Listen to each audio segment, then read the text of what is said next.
حضرت یونس علیہ السلام کا واقعہ۔ بسم اللہ الرحمن الرحیم۔ السلام علیکم پیارے دوستو، ایک ایسا نبی جنہیں ایک دیو ہیکل ویل نے نگل لیا، آپ سے ایسی کون سی خطا سرزد ہو گئی تھی اور آپ مچھلی کے پیٹ میں 40 دن زندہ کیسے رہے؟ اس ویڈیو میں ہم اس ہستی کے متعلق جانیں گے جن کا واقعہ قرآن مجید میں یونس اور تورات میں جونا کے نام سے آیا ہے۔ تاریخ میں اسوری قوم ایک عظیم اور طاقتور قوم کی حیثیت سے جانی جاتی ہے جس کا دارالحکومت اشور تھا۔ اشوری دراصل بنی اسرائیل کی نسل سے تعلق رکھتے تھے جو بخت نصر کے حملے کے بعد غلام بنا کر بابل اور عراق لائے گئے تھے۔ اس زمانے میں دریائے دجلہ کے کنارے نینوا نامی ایک چھوٹی سی بستی تھی۔ اجور کے کسی بادشاہ نے ایک دیوتا کے نام پر نینوا میں ایک مندر بنوایا اور رفتہ رفتہ دوسرے بادشاہوں نے بھی مندر اور عمارتیں بنانا شروع کر دی، اور ایک دور ایسا آیا کہ یہ چھوٹا سا علاقہ سلطنت اشوریہ کے عظیم الشان دارالخلافے میں تبدیل ہو گیا۔ شہر کے بیچوں بیچ مندر اور شاہی محل تھا جہاں سے اشوریوں کا بادشاہ پوری سلطنت پر حکومت کرتا تھا اور اونچے تخت پر بیٹھ کر بازار کی گلیوں اور تفریح گاہوں کا نظارہ کیا کرتا تھا۔ شہر کے بیچوں بیچ مندر اور شاہی محل تھا جہاں سے اشوریوں کا بادشاہ پوری سلطنت پر حکومت کرتا تھا اور اونچے تخت پر بیٹھ کر بازار کی گلیوں اور تفریح گاہوں کا نظارہ کیا کرتا تھا۔ اشور کے مغربی علاقے میں لہلاتے کھیت تھے، پورا شہر درختوں اور باغات سے سرسبز و شاداب تھا۔ اشوری لوگ پتھر تراشنے کے فن میں بہت ماہر تھے، لہذا جگہ جگہ سنگ مرمر کی دیواروں پر انہوں نے اپنے دیوتاؤں کے نقش و نگار بنا رکھے تھے۔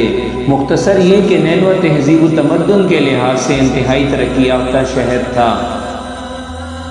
اشودر دیوتا ان کا سب سے بڑا دیوتا تھا،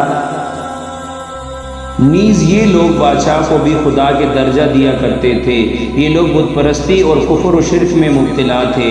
اس وقت نینوا کی آبادی 1 لاکھ سے زیادہ تھی اور یہ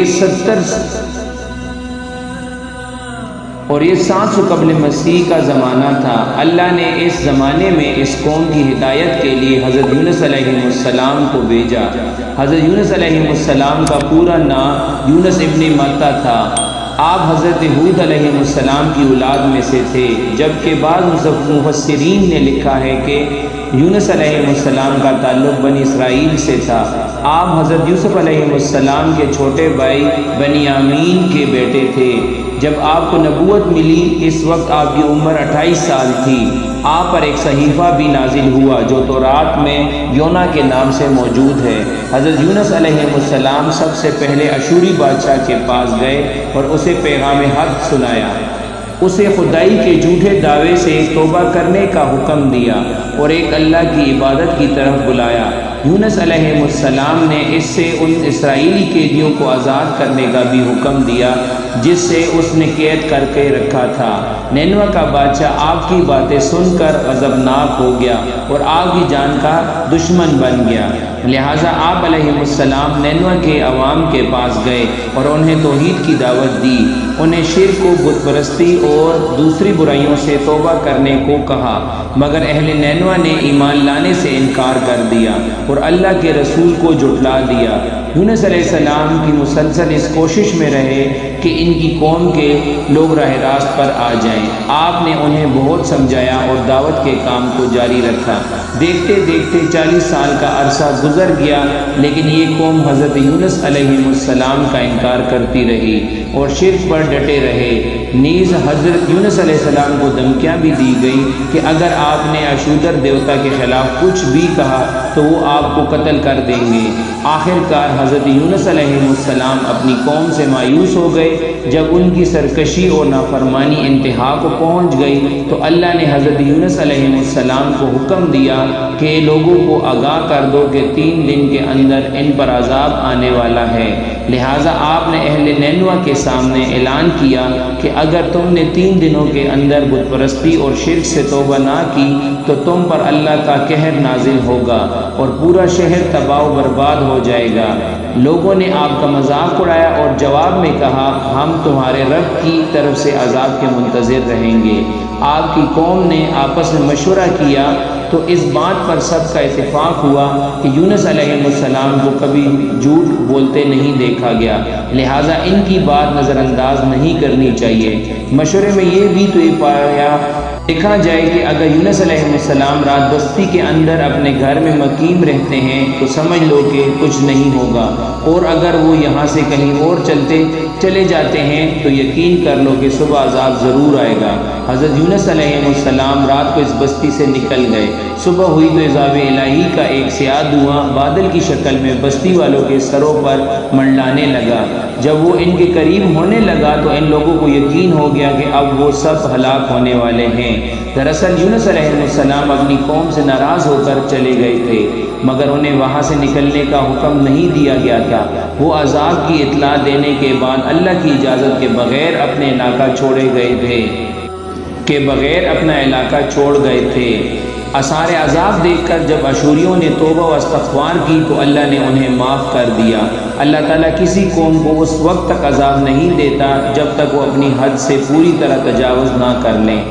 پھر جب حضرت یونس علیہ السلام نے اس قوم میں مہلت کے آخری لمحے تک نصیحت کا سلسلہ جاری نہیں رکھا اور اللہ کے مقررہ کردہ وقت سے پہلے وہ خود ہی ہجرت کر گئے تو اللہ کے انصاف نے اس قوم کو عذاب دینا گوارا نہ کیا اور انہیں معاف کر دیا گیا۔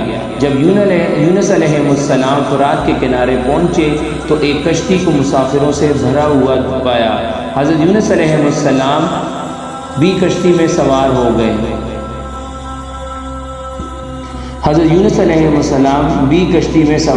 گئے۔ اور کشتی نے لنگر اٹھایا۔ پورا دن کشتی سمندر میں سکون سے چلتی رہی۔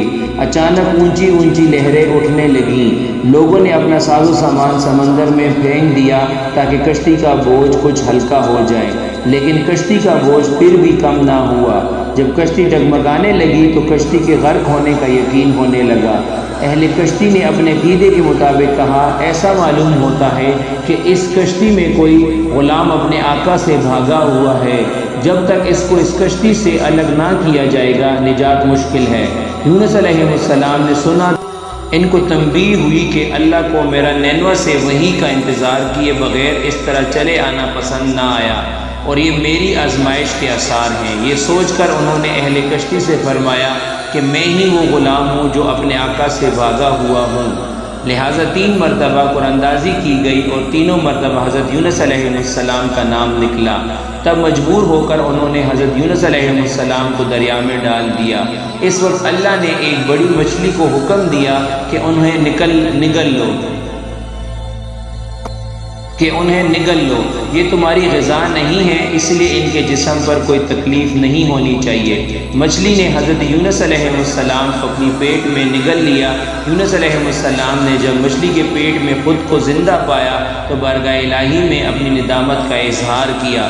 میں وحی الہی کا انتظار کیے بغیر اور اللہ سے اجازت لیے بغیر امت سے ناراض ہو کر نینوہ سے نکل آیا۔ حضرت یونس علیہ السلام نے مچھلی کے پیٹ میں اللہ کو پکارا۔ ان پر 3 اندھیرے اکٹھے ہو گئے تھے، رات کا اندھیرا، مچھلی کے پیٹ کا اندھیرا اور سمندر کا اندھیرا۔ آپ نے ان اندھیروں میں یہ کلمات کہے، اللہ تیرے سوا کوئی معبود نہیں، تو یکتا ہے، میں تیری پاکی بیان کرتا ہوں، بے شک میں اپنے نفس پر خود ہی ظلم کرنے والا ہوں۔ روایتوں کے مطابق اگر حضرت یونس علیہ السلام یہ تسبیح نہ کہتے تو قیامت تک مچھلی کے پیٹ میں رہتے۔ رسول اللہ صلی اللہ علیہ وسلم نے فرمایا کہ جب یونس علیہ السلام نے یہ دعا کی تو یہ کلمات عرش کے گرد گھومنے لگے۔ فرشتے کہنے لگے کہ یہ بہت دور دراز جگہ سے آواز آ رہی ہے، لیکن کان پہلے اس سے آشنا ضرور ہیں اور آواز بہت ہی کمزور ہے۔ اللہ نے حضرت یونس علیہ السلام کی درد بھری آواز کو سنا تو فرمایا کیا تم اس آواز کو نہیں پہچانتے؟ اللہ نے فرمایا یہ میرے بندے یونس کی آواز ہے۔ فرشتے نے کہا یہ وہی یونس ہے جس کے پاک عمل قبول شدہ ہر روز تیری طرف چڑھتے تھے، اے اللہ مصیبت کے وقت اس پر رحم کر۔ تو اللہ تعالیٰ نے اس وقت مچھلی کو حکم دیا کہ وہ آپ کو بغیر کسی تکلیف کے سمندر کے کنارے اگل دے۔ روایتوں کے مطابق یونس علیہ السلام 40 دن تک اس مچھلی کے پیٹ میں رہے اور اس کے بعد اللہ کے حکم سے اس مچھلی نے آپ کو سمندر کے کنارے اگل دیا۔ مچھلی کے پیٹ میں رہنے کی وجہ سے آپ کا جسم ایسا ہو گیا تھا جیسے کہ پرندے کا پیدا شدہ بچہ، جس کا جسم نرم ہوتا ہے اور جسم پر بال تک نہیں تھے۔ غرض حضرت یونس علیہ السلام بہت ہی کمزور اور ناتواں حالت میں خشکی پر ڈال دیے گئے تھے۔ اس کے بعد اللہ تعالیٰ نے سمندر کے کنارے پر ایک بیلدار درخت اگایا۔ روایتوں کے مطابق وہ کدو کا پودا تھا جس کے ذریعے حضرت یونس علیہ السلام پر سایہ ہو گیا۔ اس کے علاوہ اللہ نے ایک جنگلی بکری بھیج دی جو زمین کی گھاس اور جڑی بوٹیاں کھاتی تھی اور صبح و شام آپ کو دودھ پلاتی تھی، یہاں تک کہ آپ تندرست ہو گئے۔ حضرت یونس علیہ السلام درخت کے اس سائے میں جھونپڑی بنا کر رہنے لگے۔ یونس علیہ السلام کی قوم انہیں تلاش کرتی ہوئی ایک دن اس ساحل کے کنارے پہنچ گئی اور انہوں نے آپ کو دیکھ لیا۔ انہوں نے آپ کے ہاتھ پر اسلام کی بیعت کر لی اور ساتھ ہی اللہ سے توبہ و استغفار کرنے لگے۔ یونس علیہ السلام دوبارہ نینوا چلے گئے اور وہاں رہ کر اپنی قوم کی رہنمائی فرمائی۔ حضرت یونس علیہ السلام کی زندگی نینوا ہی میں گزری اور وہیں آپ کا انتقال ہوا۔ اس قصے سے ہمیں یہ سبق ملتا ہے کہ کسی بھی حال میں اللہ کی رحمت سے مایوس نہیں ہونا چاہیے اور نہ ہی ہدایت کے معاملے میں اپنی ذات پر بھروسہ کرنا چاہیے۔ ہدایت تو بس اللہ ہی کی طرف سے ہے، ہمارے ذمہ بس پیغام حق پہنچانا، حکم الہی ماننا ہے۔ اللہ حافظ۔